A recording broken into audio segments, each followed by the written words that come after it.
Hello friends, welcome to princess ma'am channel. ఎలా ఉన్నారు అందరూ? నాకైతే హెల్త్ అస్సలు బాగాలేకుండే అండి. ఇప్పుడు కొంచెం అయితే బెటర్ ఉందండి. సో ఈరోజు డిన్నర్లోకి అయితే నేను రొయ్యలు ఇంకా పొటాటో కర్రీ, అలాగే మా ఆయనకి ఎంతో ఇష్టమైన రొయ్యల ఫ్రై అయితే చేశానండి. సో నేను రొయ్యల ఫ్రైని ఎలా చేసుకున్నానో చూద్దాం రండి. పొద్దున్నే మా ఆయన డ్యూటీకి వెళ్ళే ముందే నాకు రొయ్యలు తెచ్చి ఇచ్చేసారండి.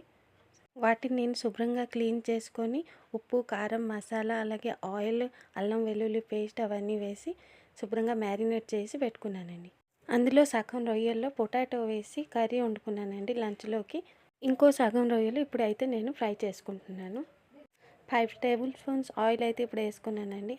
అది కాస్త వేడెక్కాక ఇప్పుడు కట్ చేసిన ఆనియన్స్, అలాగే 2 పచ్చిమిర్చిస్, ఇంకా కాస్త కరివేపాకు వేసి వేయించుకుంటున్నానండి.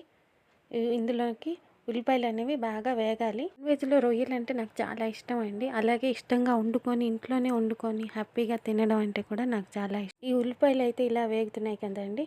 ఒకవైపు అయితే నేను వెజిటేబుల్స్ ఫ్రై కూడా చేసుకుంటున్నాను.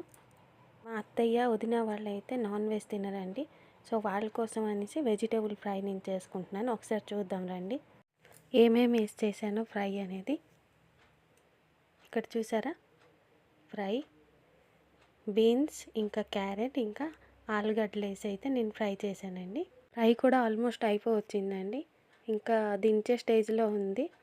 ఇంకాస్త వేయించుకొని దించేస్తే సరిపోతుందండి. ఉల్లిపాయలు అనేవి వేగుతున్నాయి కదా, ఇప్పుడు ఇందులోకి నేను సరిపడా పసుపు, అలాగే కాస్త ఉప్పు కూడా వేసుకుంటున్నానండి. ఒకసారి కలుపుకొని మరి కాస్త వేయించాక అందులోకి టొమాటోస్ అనేవి కూడా నేను ఇప్పుడు యాడ్ చేసుకుంటాను. ఈ ఉల్లిపాయలు అనేవి సగం వరకు ఫ్రై అయిపోయాయండి. ఇక్కడ చూసుకుంటే మనకి ఉల్లిపాయలు సగం ఫ్రై అయిపోయినా సరిపోతుందండి. ఇప్పుడు ఇందులోకి టమాటాస్ యాడ్ చేసుకుంటున్నాను. యాడ్ చేసుకొని మరి కాసేపు ఒకసారి కలుపుకొని వేయించుకోవాలి. ఇప్పుడు ఇందులోకి 1/2 స్పూన్ గరం మసాలా, అలాగే 1 స్పూన్ కారం అనేది వేసుకొని మరి కాస్త వేయించుకోవాలండి. ఇప్పుడు నేను ఇందులోకి పచ్చిమిర్చి ముందుగా యాడ్ చేసుకున్నాను. అలాగే ముందు మ్యారినేట్ చేసిన దాంట్లో కూడా ఎక్కువగా కారం వేసుకున్నాను కాబట్టి నేను ఇందులో కారం అనేది వాడలేదు. స్పైస్ ఎక్కువ కావాలి అని అంటే వేసుకోవచ్చు మరి కాస్త కారం. ఇప్పుడైతే నేను ముందుగా మ్యారినేట్ చేసి పెట్టుకున్న రొయ్యలు అయితే ఇందులోకి యాడ్ చేసుకుంటున్నాను. యాడ్ చేసుకొని మళ్ళీ ఒకసారి శుభ్రంగా కలుపుకుందామండి.